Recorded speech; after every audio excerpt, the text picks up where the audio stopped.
So, Frank, volume of plays, 20 plus, 40 plus, obviously is plummeted. And to his absence for a time, obviously, is a huge factor in that. Can you score and win to the level you want to win without a higher volume of those chunk plays? Yeah, I think it's about just your overall efficiency as an offense. So if you're not having 40 and 20 like massively explosive plays, then you're looking at your overall efficiency of how you're moving the football. So this last game, especially when you look at our efficiency, obviously we're continuing to improve. It's just making sure that we do the little things, and this is the first game we're able to overcome some penalties we've had that normally in the past or in the last couple games before that had set us back. So overall, I think it's when you're looking at offense about efficiency of what you're doing, maximizing the situation, and if you do have setbacks, making sure that you're able to get back on track in whatever play there is necessary in the situation. Frank, anecdotally, it seemed like there were less shifts and pre-snap motion on Sunday. Is that true? And if so, what was the effect of it? I think that like everything you're trying to do is intentional, and just with the environment up there, and just making sure that for us, we want to make sure that when it's a loud environment, that we were able to come off the line of scrimmage together. And we felt that with the division opponent, we kind of knew, thinking kind of like this is how they're going to play, and this is how we can take advantage of it. And so, yeah, that was part of the plan. Each week is a little different. With Buffalo, you kind of know them a little bit better. So, this week for LA, we'll base our attack based upon, what defenses are going to play and what they present. So what said it wasn't necessarily the game plan to spread the ball out so much, but how impressive was it to see him get the ball to John Lou, get the ball to Devon, when so much attention, and even OBJ, when so much attention went to Tyreek and Jalen Warren? I think it's a good sign of growth for us. So it's like when coverage gets pushed, right, are we able to maximize one-on-ones or different parts of the space? And I think that's what we're able to see this last game was when coverage gets pushed, right, are you able to get back to the other guys? I mean, like Raheem on the sideline for 15. I mean, they pushed coverage all the way to slot, and they had one-on-one on the backside. So, that's just areas where you can see that our growth. And if they're trying to take away a part of the field, it means they're light somewhere else. And it was great to see Tua with the distribution and the guys being in the right spot at the right time to take advantage of what they were giving us. We saw Austin pop up on the injury report. Are you at a point where you play Patrick at right tackle, or is that a Kendall Lamb type of situation? I think it just plays to the nature for us. Like we always try and cross-train the line, so guys are versatile to play both sides if necessary. So, I mean, like all things, you guys know, it's like as we go through the week, we'll try and make sure that we take all the variables in play and we put the guys out there and give us the best chance to be successful. How would you evaluate, certainly since Tua has been back, they're all seeing how your offensive line played? I think, sorry, I'm coughing up stuff today. I know, I had the water, you can tell. I think overall, like you can see in the last month, you can see the continuity and the growth showing in areas of things that we want to improve, especially after the Tennessee game. So I think that the guys really understanding how to play together and how to work together. Our communication's been outstanding as far as them getting connected. So, yeah, the last couple of weeks we've been very pleased with how they've been playing. With Kendall, there's a big body of work of him at left tackle. Where's the comfort level with him at right tackle? I know he's been a swing tackle most of his career, but primarily the left side. Yeah, I mean, here he's played left, but, I mean, he would tell you that, when he says personally, he would say, like, I love playing right, but I like playing left too. So it's like he's one of those guys that when you have a career kind of like him, you get used to playing both sides, and that's a luxury, especially when you have a veteran with that kind of experience. So, but ultimately, you just never know the way a season's going to play out. So, like when you ask a guy to do one side only, and then he switch, sometimes it gets a little harder. Kind of going back to the balance thing, what kind of discussion did you guys have as a staff this offseason to incorporate a more balanced approach this season? I feel like we heard from Tyreek earlier this season that we need to be able to sustain drives more. I think he said it wasn't his personal goal anymore to just get 2,000 yards. So how did you guys come together as a staff to make sure it would be a more diversified approach this year?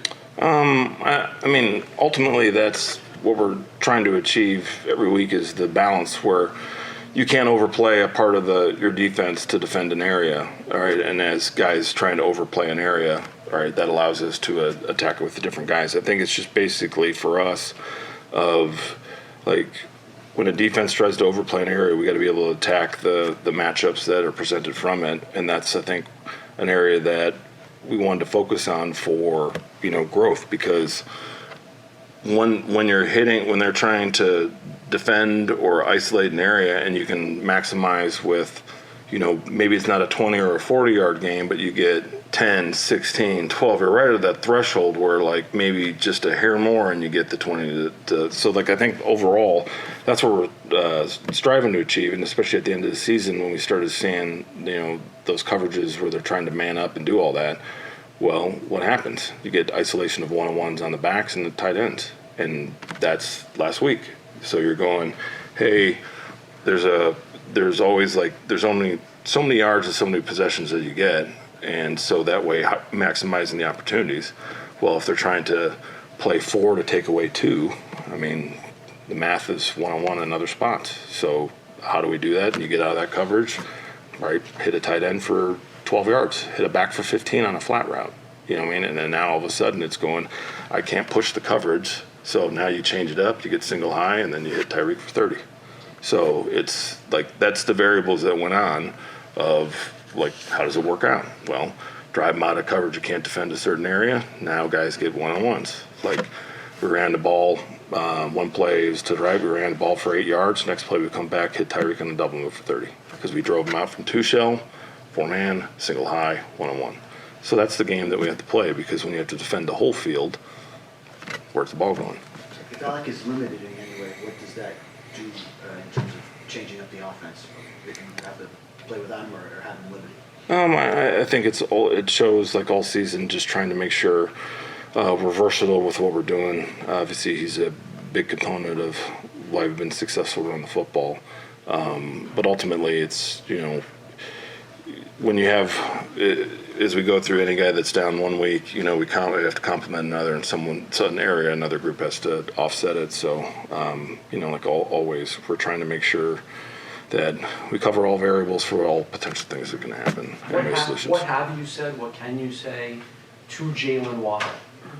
I know he's frustrated because the team isn't winning, but I also sense that less than 5 catches per game, 1 total touchdown, in my opinion, might be getting to him a little bit.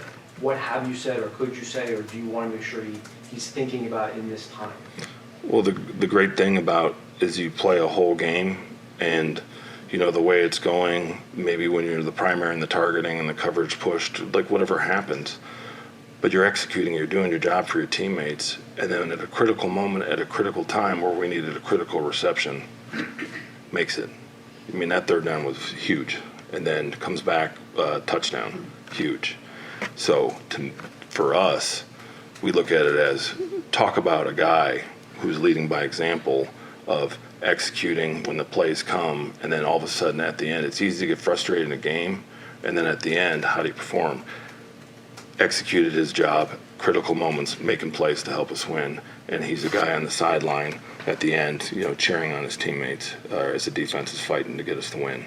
So keep doing what you're doing, because you're being a fantastic teammate and helping this football team. And like all things, when you stay the course and you keep working at that level, it will come. Time for one more, guys. You're rarely a team that gets blitzed a lot. You're the least blitzed team last year. This year, you're by far the least blitzed team in the league. I think you've been blitzed 30 times, but the stat said the next closest is 45. Does that, you can't never count to say they're not going to blitz us, but knowing that it's a 90% chance that you're not getting blitzed, does that totally change how you would approach protection schemes, using your backs, all that? No. You prepare for the worst and what could happen, because when you under-prepare, what happens when it happens? So we always have to prepare in a manner of, like, okay, they want to bring that kind of day, okay, what are we going to do? If they don't bring that kind of day, what are we going to do? Because the worst thing you can have is, like, was it a couple years ago on Thursday night with Lamar Jackson and the Dolphins zeroed him all those times? Like, you have to work all variables and assume that if they do this, right, this is their plan. What is our answer? So we always make sure that if there is going to be a pressure day, here's what we're going to do. All right, it's a coverage day, here's what we're going to do. And you're going, how do you carry all that volume of plays? Well, it's not, it's how it's packaged, and what you're asking people to do is how you get it done. So, no, we always have to prepare that the 10% could be 100%. Otherwise, you'll be sitting here next week going like, why didn't you guys plan for that pressure? And I'm like, yeah, well, 90% of the time, didn't think they're going to do it. And like, I was playing the percentages. No. If it's 2%, 5%, 10%, you got to assume that it could be 50% any day. So you always prepare for it. Are you going to, I know 2 weeks, but are you going to move forward this week again with Anthony Walker starting alongside Jordan? Yeah, that's certainly the plan. I thought Walk went out there and did a good job of both executing not only his assignment, but communicating to the defense overall and try to help guys out. So yeah, that's the plan right now. And as far as weaving in David at all, something that had been done in reverse for a couple weeks early this season, is that a consideration, or do you want the continuity of Anthony and Jordan playing every snap together? Yeah, I certainly think that'll be decision based week to week, right? Love Dave. He's a captain. He's an outstanding teammate. At this particular time, we just think Walk gives us the best chance to go out there and execute, from a defense standpoint. What were some of those things you were seeing going into that decision before executing? Yeah, again, I think Dave was doing a heck of a job out there, but I think he'll be the first one to admit to you that he had left some plays out there. So I've said this to you guys before. We see that linebacker room as a position of strength. And Walk as a good player waiting in the wings, and we wanted to give him the opportunity to go out there and make those same plays. Regarding Cam Smith, it looked like he was targeted a couple of times, especially with Matt Collins. How did he do, and what are the teaching points moving forward? Yeah, Cam's a young player, right? We know he's year two, but in a lot of ways you can still say he's kind of a rookie out there. So the fact that he was targeted certainly wasn't a surprise to us. When he did have his mistakes, they were lapses in technique and fundamentals. So from a coaching standpoint, that's what you try to focus on. Now, to his credit, I think it says something about him where he did get in some instances where, he gives a couple passes, gets a holding penalty and a PI, I believe. But then that most critical play late, he was there and made the play. And I think that just says something about the kid and who he is, just that even though he was targeted at the most critical time, he showed up and was there to break that pass up. It looked like he kept, I guess, at least one player in bounds late in the game. Yeah, right? for sure. So again, I think you're going to go through some young growing pains with any young player, and we're just going to continue to work our way through those. Anthony, your pass defense in general, these last 3 games, what's gone wrong in the second half? Yeah, I don't know that there has been lapses, particularly in communication. And when we've given up big plays like the 60, 61, 63-yarder in this last game, that's when those instances come up, particularly when we're in man coverage. We've had some lapses there. I think you also got to give credit to the 2 quarterbacks that we've played. There have been instances where we had them dead to rights, and they've been able to make some things happen, and that's why they make the money they do. So ultimately, I think we're just trying to chase, as a defense, competitive greatness, right? You go back to old John Wooden, where we got to be at our best when our best is needed. And right now we've fallen short really 2 games in a row. When I mentioned, go ahead. Yeah, so I think there was a viral clip of you challenging, last year, but we were before the Ravens defensive line. You have to dig deep. This is, how do you translate that into the second half? Because you guys have had leads the last 3 weeks. Yeah. How do you instill, hey, this is the time to do it?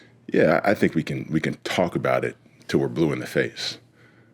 What we have to do is you have to go out there and work for it, right? You have to make sure that you prepare each and every day so that when you're in that situation, nothing is surprising to you, right? People always say you rise to the occasion. I don't think you rise to the occasion. I think you drop to the threshold that you've been working at all week. So let's make sure in everything we do, whether it's a walkthrough, a live speed period in practice, that we're taking all those reps like it's 4th down and 5 to go in the Super Bowl. Anthony, I mean, it's approaching moot point here, but since this is the first time we've been able to talk to you since Sunday, Jordan Poyer's unnecessary roughness penalty, those are such bang situations. What can he do differently in that scenario? Like, realistically, what could he have done differently in that scenario, and how do you coach him to get to that point?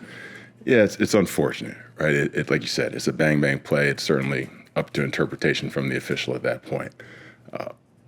all you try to do with Jordan is say, one, try to go get the ball, right? And hopefully in doing that, you don't make helmet-to-helmet contact. And at this particular time, unfortunately, in the league, like you really got to lower your target and make sure you're in the strike zone, which isn't it's easier said than done, right? When you're going at those speeds. So I hate that it happened. I hate that it happened to him in particular in that place because obviously you know the importance of that game, particularly to him being an old Bill. But the last thing you ever want him to do is the last thing you ever want to do as a coach is take away his aggressiveness. So you just continue to try to talk about the strike zone and then just go get the ball. When Hoyer was out earlier this year, where I mentioned Marcus May, your line was, don't sleep on Elijah Campbell. Yeah. Where is he now in your thought process? If Javon is out again on Monday, is the best approach, you think, sticking entirely with Marcus and Jordan, or has Elijah done something to change that thought process? No, I have the utmost confidence in Elijah, and I think he's earned the right to go out there and play for us. So we'll see, how it all shakes out during the week with Javon and some of these other guys, but I would not be shocked at all to see Elijah come Sunday. Sometimes we worry about players trying to do too much when they face their former team. Ramsey gets a chance to go back to the Hollywood, California area. I don't know how far it is from Hollywood to the stadium. Where's the stadium? Englewood. Yeah. Inglewood's probably kind of far from Hollywood, but how do you think Jalen is built for this moment where he's going to face a team that he won a Super Bowl with? Yeah. This is, to me, like these primetime games, that's when players like your Jalen Ramseys, your Devon Hollands, all your guys who are supposed to be primetime guys, that's when they showed up. So there's no situation, there's no game, there's no area, there's no X team that I think is too big for him. He's just going to go out there and play like he has all year and try to be impactful. How would you describe the difference that Sealer being back could make to the defense? Yeah, I think it's huge, right? He should be, right, a Pro Bowl and all-pro player. The impact he has for us, obviously off the field, is tremendous. And then on the field, he showed up consistently and has been impactful all year. And then the connectivity he has with Calais in terms of their just communication, both to talk non-verbally and verbally, and what they're hearing from the offensive line and being able to use that to their advantage. You miss that a little bit with him out. So if he can get out there and play, man, like I told you guys last week, I am a much better coach, and it certainly enhances our pass rush too. Anthony, is the feeling any different in the locker room before a primetime game compared to 1 o'clock on a Sunday? Yeah, for sure. Anytime you know that you're in the only game in town and all your peers and all your family are going to have eyes on it, there's certainly a heightened sense of urgency there where you want to go in and put your best foot forward. So the short answer, that was long-winded, is yes. Yes, there is a very big difference. 10 miles, 42 minutes. I was wondering. I've been sitting the last few minutes. I've on that road at 8 a.m. right now. 42 minutes. That is egregious. That would be. You can talk a little bit about Cam Smith. Can you speak to the importance of having a Cater in the lineup, what he does for the defense? Yeah, man. I mean, you guys saw really the way we were able to move in and out of Jalen being at nickel, putting Cater outside, and just being able to do that seamlessly with one personnel group. The ability to do that, it surprises offenses because you really don't know, right? When Cater's not out there, right now we don't have the flexibility to do that. At some point, you hope we can grow into that, but some of the guys that we have playing in Cater's spot, like they're very specific in their jobs and what they can do. So to have him back, particularly he was playing at such a high level prior to his injury, obviously is huge for us. You're always going to try to get pressure on the quarterback, of course, but the trouble you're having getting consistently the front four, getting home with the quarterback, is it almost better off, hey, we might be better 7 guys in coverage and take our chances that way? Is that kind of the way you look at it, or will you always be aggressive even if you don't get the results? I think whether or not we're rushing forward, being aggressive is truly based on opponent. I don't go in with any preconceived notions about this is how we have to do it. I have faith in our 4-man rush, right, and our ability to get there. Sometimes, again, based on opponent, you want to bring some pressure and put that guy under some heat. I thought we were selective, and when we chose to do that against Josh Allen, where some of those younger quarterbacks like an Anthony Richardson, you're probably going to be a little bit more aggressive because he's probably more prone to make a mistake. So This week, right, there's nothing that Matt Stafford hasn't seen. So we're probably going to be in that mode where we're going to be selective when we decide to apply pressure, and our four-man rush will have to come alive. We've been trying to understand what I saw with Chop Robinson. I thought the first possession, he got that pressure just off his first step. And I thought his sack, man, I don't know if Dawkins' technique was off or it was a bull rush. Let's not take anything away from the kid's sack and blame it on a lack of technique by Dawkins. No, I'm not. All right, he got chopped up is what happened.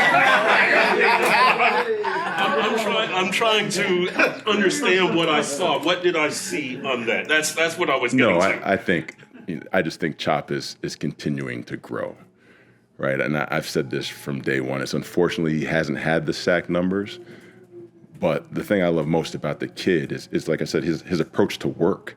Like he is out there every single day just trying to listen to all the wisdom that he's getting from both coaches and players alike. I mean, Bradley Chubb's out there working with him. I know Coach Crow and Coach Ryan do a tremendous job. I think even Teron Armstead's talked to him a little bit about some stuff. So he's taking all that in, trying to figure out what he can use, particularly with his specific skill set.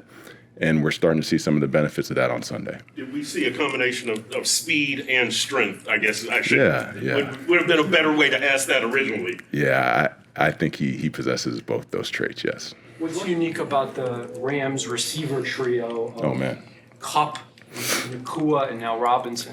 Yeah, I was with DeMarcus in Baltimore, so I think the thing he adds for them is he's kind of a big target, and obviously he can get down the field, right? And he's one of those guys where if you throw him the ball, he can go up and get it.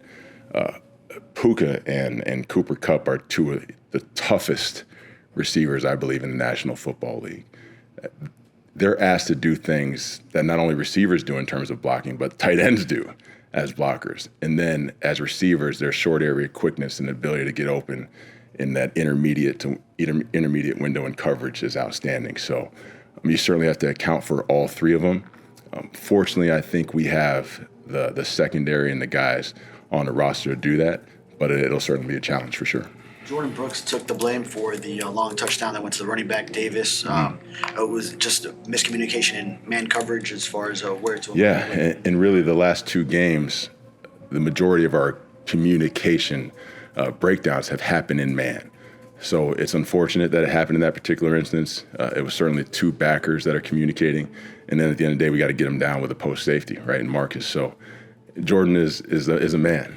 Right, so he's certainly going to take blame, but ultimately, we're all responsible for that. I know how much time you spend, obviously, training camp and other times in terms of chopping the ball out. Turnover creation, bottom 5 in the league. How bothersome is that to you? And has that been a factor in higher point totals these last two games? Certainly disappointing, right? Because it has been a point of emphasis from the very moment I stepped foot here in Miami. So certainly something we got to continue to work on. I think you got to make sure you're constantly have that as a point of focus in practice, right? Particularly when you're not wearing pads a whole lot, and I think that's where some of the drop off has been. So we'll continue to chase that, continue to attack that, and hopefully the ball starts to fall our way a little bit. Well, we learned yesterday that the decision was made to designate McMorris to return. I was curious how he did on special teams for you in preseason. He was, obviously trending in the right direction, was doing a good job, Unfortunately, had the injury up in Tampa and has missed the significant amount of time. But, good young player, smart, physical, tough. He's got all the attributes you want. Now we just got to get him back into the swing of things and getting some work. Do you know the new snapper?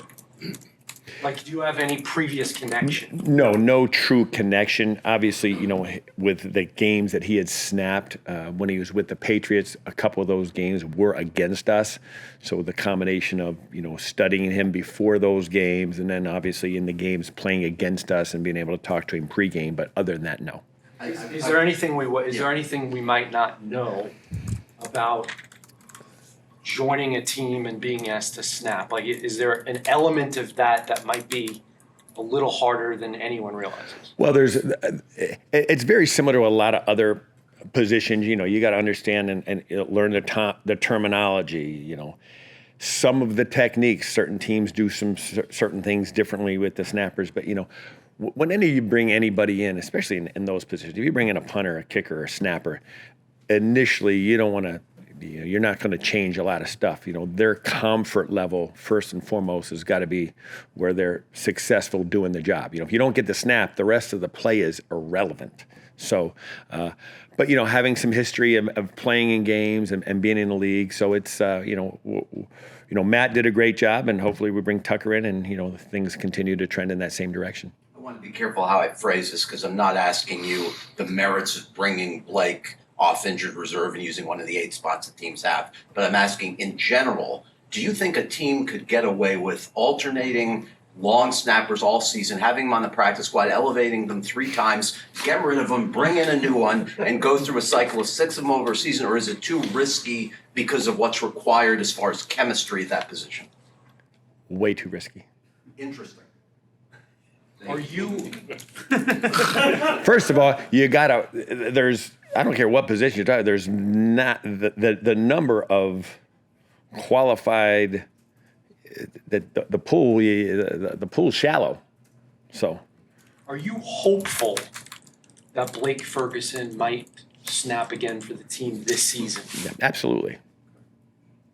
Danny, when you have Calais Campbell, you have his height, but you kind of want to limit his snaps. Is it automatic that he's going to be on field goal block, extra point block, that you stick him in the middle, or do you ask him? How does that work? No, obviously that length and the experience. He's had a lot of success doing it over the years. That's not a physically taxing play. So that's one of the things that's a benefit of that. It's a play. It's tough. It's hard. It's a lot harder on the protection team than it is on the rush team. But it's not a taxing play. Durham, how did he do in there for Zach Sealer when he was, I guess, a couple of games? Yeah, he good. It's like anything. It's when you have to play. Anytime you go to the next guy, you got to understand. You're not doing the exact same things and the same techniques, and you're not playing the same calls. It's part of the game planning and the personnel aspect of it. It all ties together. Whether it's us game planning for ourselves or a game planning against the opponent, you got to make sure you have matchups. If you don't have good matchups, you can't be upset if you're not winning those matchups. That's part of coaching. Jason Sanders, he kind of got rolled into on one of the field goal attempts. I talked to him about it. Is there anything a kicker can do? Because he was telling me, he's looking at the ball, and this guy comes. No, there's nothing, and that's they've done a good job in identifying all specialists as defenseless players, but then that next progression of what is considered a foul and not foul, that's you put that in the same bucket of officiating. It's decisions that are made by individuals in the split second of time, and it's not a call that they want to make. So it's got to be, in my opinion, usually has to be egregious for them to make that call. Would you like to see that called, or should that play be reviewed for the kickers? No, I don't think it should be reviewed. I just, and again, if it's, and I think they do a pretty good job of when it is, egregious, but there's always plays that and I always look at every penalty the same. Would I want that call? Would I expect that call? And if it is, whether it's, us committing the penalty or the opposition committing the penalty, I view it all the same. I changed the uniforms, and would I wanted that call if that would have been us? Probably not. So that doesn't bother me. It looks like the Rams lead the NFL with 95% kickoff touchback percentage. Mm-hmm. Is there any reason to believe that they have any intention to have anyone return any kicks this season? In other words, is there any reason for you guys to think otherwise on Monday? Well, there is, and you just go back to the last game.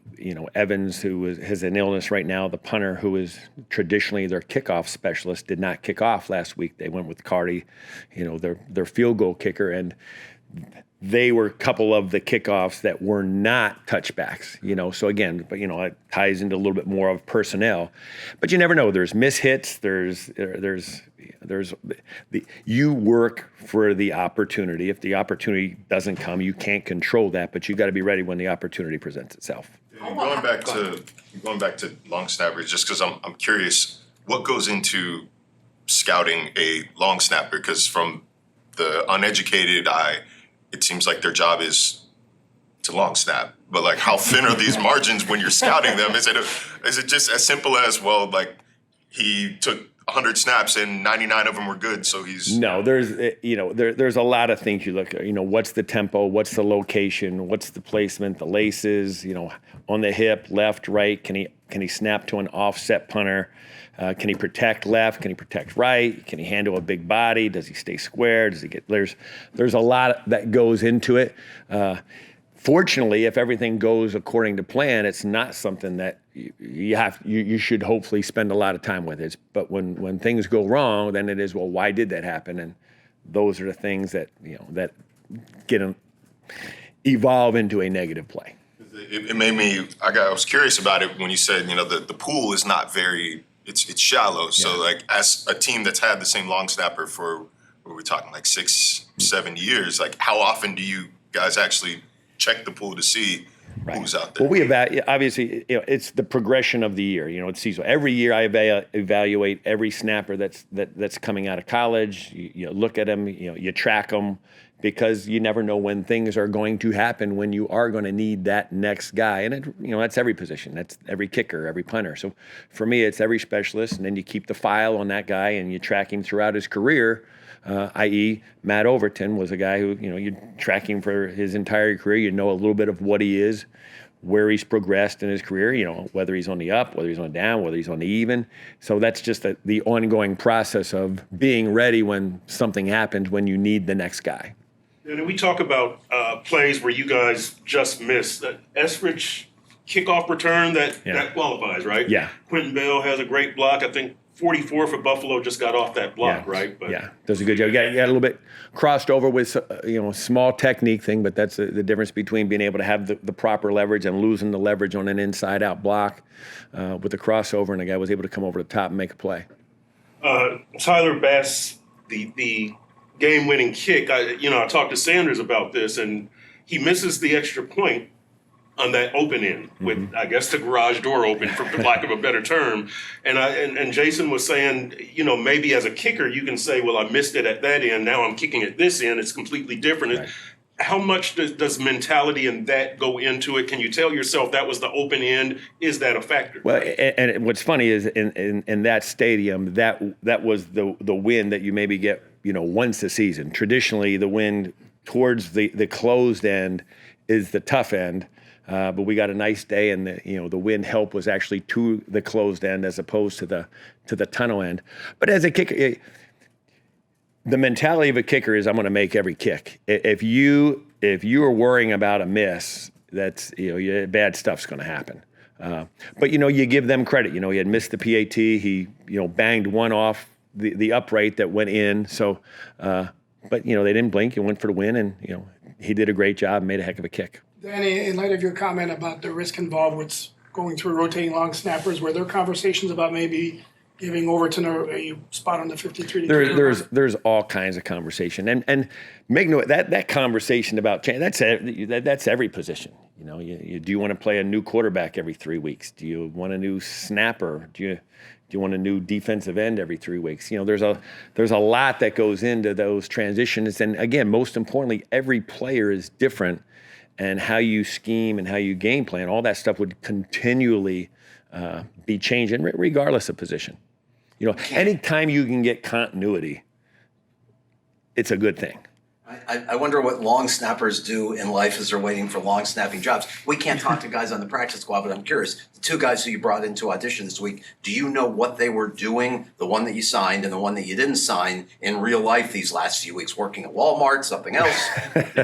You know a lot about what guys are doing, and that's part of the process. And the guy you signed, what had he been doing since maybe someday you get an opportunity to, and that's his business.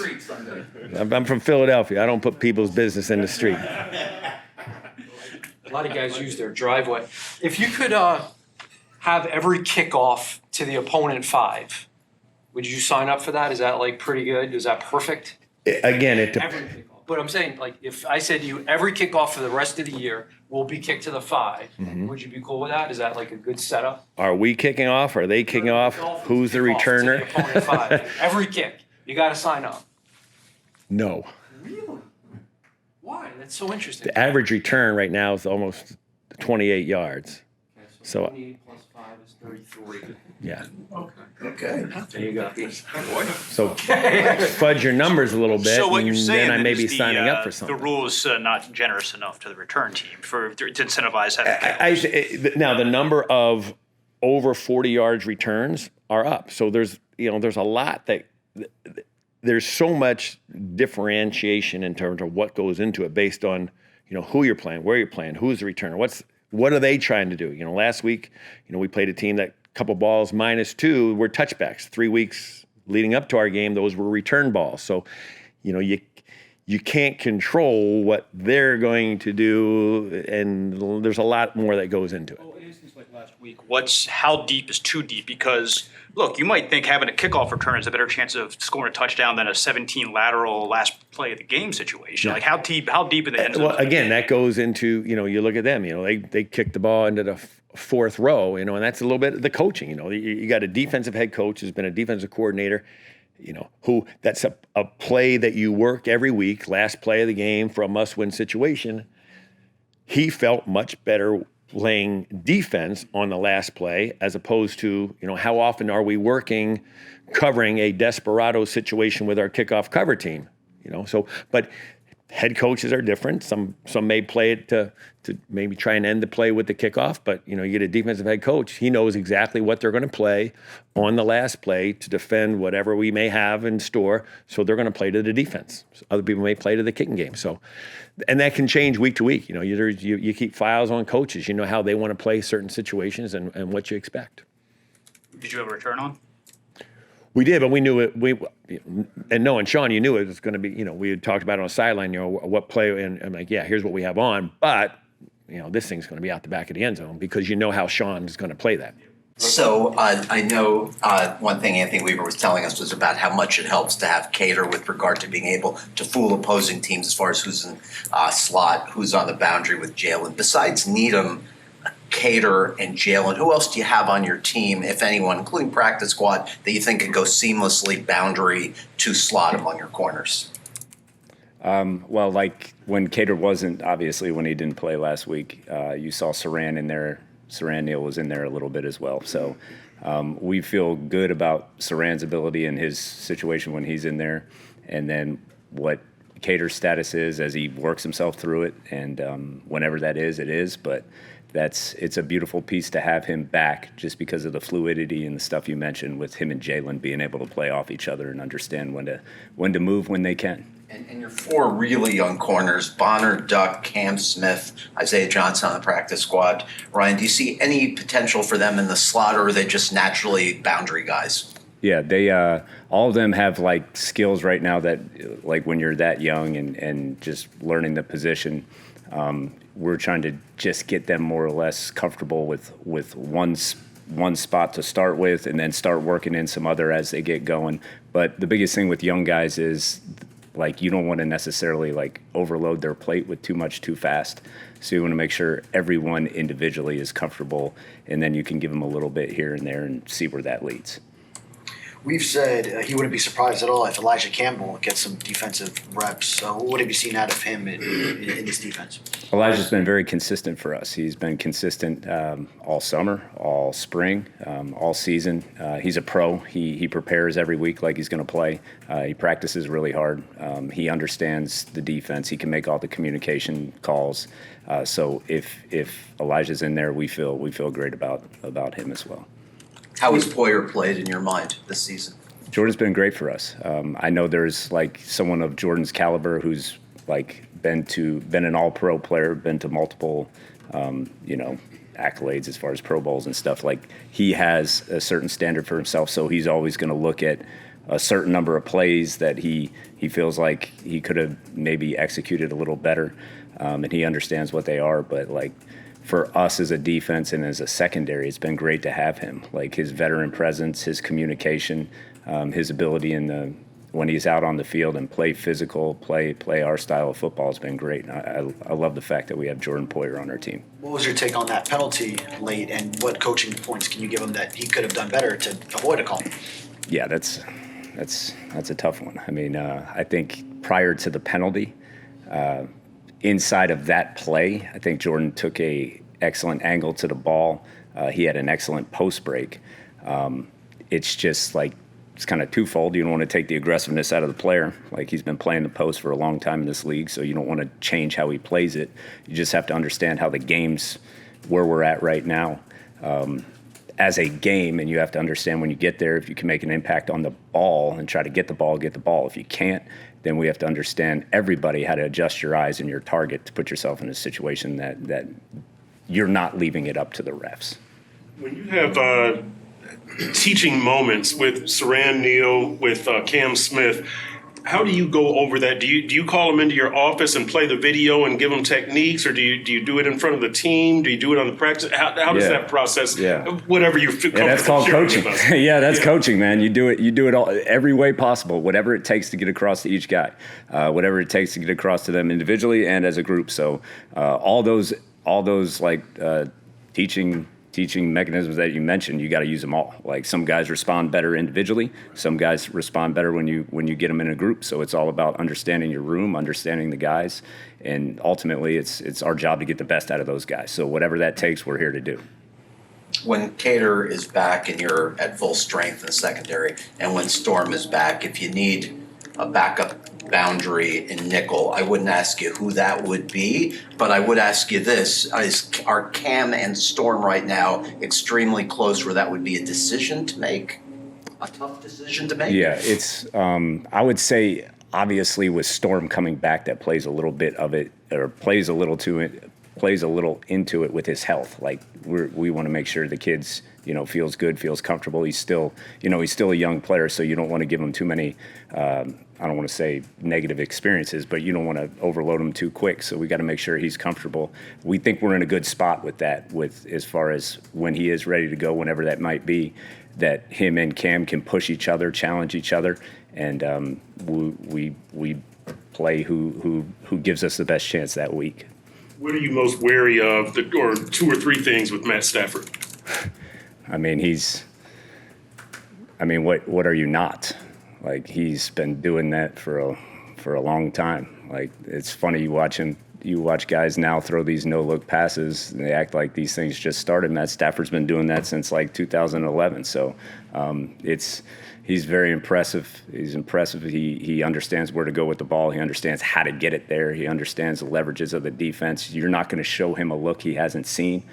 So you have to be very cognizant of that as a group, as a unit, and just understand like who he is as far as just a field general out there. And he can definitely take advantage of opportunities that he sees. So we got to be ready for that. In that same vein, facing Cooper Kupp and Puka Nacua, how difficult is it to face kind of 2 guys that are like 1A, 1B, right? And then, how do you plan to limit them? Yeah, it's tough. Obviously, those are 2 really good receivers. They present. It's not very often that you see 2 guys like that are that stature too. I mean, those are 2 bigger body wide receivers that are willing and able in the run game, can play the slot, can play multiple positions, and can get open a number of different ways. They just, as a team, they haven't had like those guys all together all season. So you can see when they are in there together, like how they're still getting on the, I don't want to say getting on the same page, but building that chemistry as they get going. And it's something you definitely got to be aware of. They're a dynamic group, that's for sure. Ryan, players tell me that the press coverage has been a real disruption to the timing of the passing game. Can you quantify like how real has that been? It throws off the timing with Tua and the precise passing game. Yeah. Anytime you can disrupt releases, especially the way the offenses are now, with so much getting the ball out be quick with the ball, hitting the spot, understanding where that's got to go right now. When you can do what you can defensively to disrupt that, even if it's just a millisecond, we feel like that's going to make a huge difference. So press is something we focus a lot on, that when we are up there, we're making sure we're clean with it, we're working it, and we take pride in it. So we want to make sure that that's definitely a tool we can use to our advantage. What's the impact of the boost that Javon Holland provides when he's in there? Yeah, Javon obviously is a very gifted, very talented player. So whenever he's back and he feels good to go, like we feel good about his abilities and his ability to communicate the defense. He's still he doesn't mentally, he doesn't take any days off or anything, even if he hasn't been practicing. So whenever we get him back, we're excited about that for him, and we just think that adds a valuable piece with the skill set he has. Jordan Brooks took the blame on the Ray Davis play with us. How many of the miscommunication issues that you've had this season have been solely defensive back focused? Has it been a number that's not acceptable to you guys, just involving safeties and corners? Yeah, I would say really as DBs, and especially when you're dealing with safeties, corners, it doesn't matter, even nickels, but especially the safeties, you really take pride in making sure everybody's you're the captains of the defense from the back end. So those guys will tell you, regardless of what the specificities of that call were, they're going to take it and say, we need to make sure that gets communicated cleaner. So they're not going to really say it was this guy or that guy or anything like that. We just feel like that's why we said way back when we talked in the spring and in the summer that communication is king here. We got to make sure that the DBs are leading the charge and getting everybody on the same page. That way, we limit those opportunities for guys open in space, and when they are in space, we knock them down and eliminate explosive plays or touchdowns. So to flip things around a little bit, we've seen Tua with those crafty flips. Yeah. How much does that disrupt a defense? Are you looking at the eye candy? Tell me about why that play is effective. Yeah, that's the ball movement, ball mechanics, ball handling that you can do with that sort of thing. It definitely presents a challenge, especially, I would say more so the second level players, because they're a little bit closer. Once you're dealing with the DBs, the safeties, the nickels, they're kind of tuned into what they got to see big picture. But those second level players, like linebackers, box players, you can mess with their eyes a little bit, and anything it takes to slow them down a half a second or whatever, that's in your question, that's to our advantage as the Dolphins. So. I know, of course, you take what the defense gives you, and you all were very effective at that last Sunday, but do you sense any antsiness from Tua, Mike, Tyreek, Jalen to get big plays back in the offense? There's obviously been an enormous reduction in chunk plays. Yeah, I think last week kind of showed it. We were able to move the ball. We were able to put consistent, good plays back to back. Obviously, we love to get explosive plays, but we are taking what the defense gives us. And we're continuing to search for them. We're continuing to try to get them. And when they're there, we'll take them. But it's not something that we want to force. I think both Tyreek and Jalen have done a great job of being selfless players. You've seen some really good blocking by them. Not that we want to be making that something that we do all the time, but the more those guys get involved and the more we run the ball, then the defense has to start reacting and changing the way they play us. So we'll continue to do what we do, and we'll continue to look for those shots. Mike called it one of the best games from Tua since he's had him. Would you agree from that same standpoint, because he took what the defense gave him? Yeah, I was impressed with Tua's growth from just the first game back to the second game. There was things that we wanted to improve on from the Arizona game, and then came back in the Buffalo game and played a solid game. He was quiet with his feet. He did a great job of taking the first read, but then progressing all the way through a few plays to get to the last guy in the progression. I just thought he handled it really well. He looked very poised. He looked very decisive, and it was a good game. How do you build upon a 3 incompletion performance? Well, there's always stuff in there that we can continue to work on. One of them kind of had to throw away, but we're continuing to search for consistency. I think that's the biggest thing, and and then when we can get our opportunities, take our opportunities. I'm sure everything is discussed, and sorry, because this is probably more of a Mike question, so I'll be careful how I phrase it. Obviously, when Jacksonville called and said they were ready to poach Beathard, I'm sure there was some discussion about Beathard, Skylar. Ultimately, what makes you guys want to keep Skylar on the roster and continue to invest in him?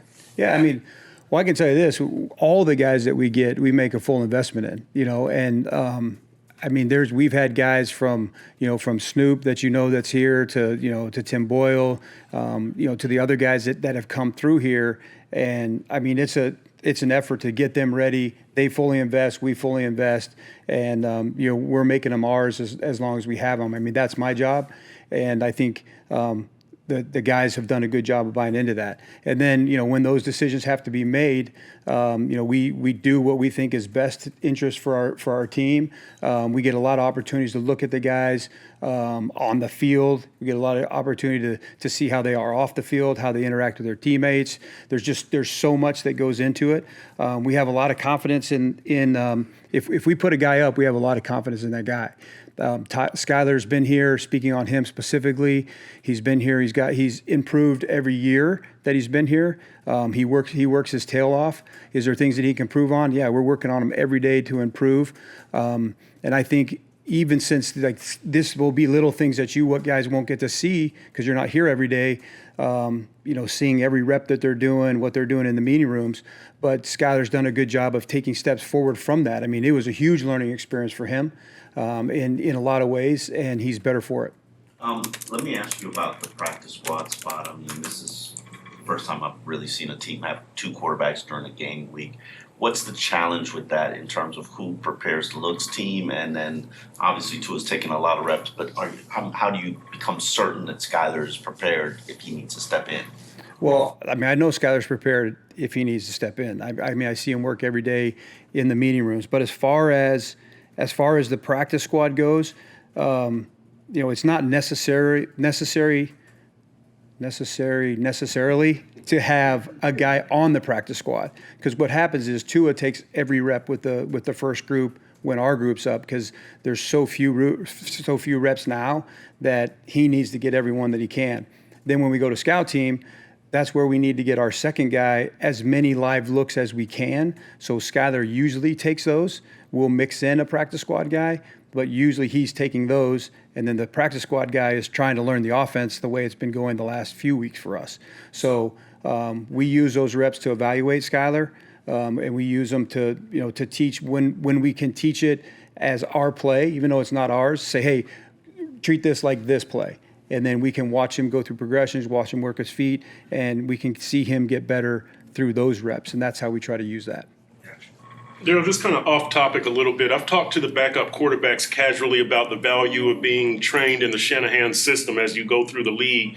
To your view, what's the benefit of that nowadays? You've got training in that system. How does that help you as a quarterback if you have to change teams or whatever? Yeah, I think what helps you if you've been trained in the system is just the nuances. If you were trained here specifically, I mean, your footwork. There's crazy footworks that we do, and you watch Tua do them so seamlessly that it looks like everybody does that. But if you watch tape, everybody doesn't do the footwork that we do.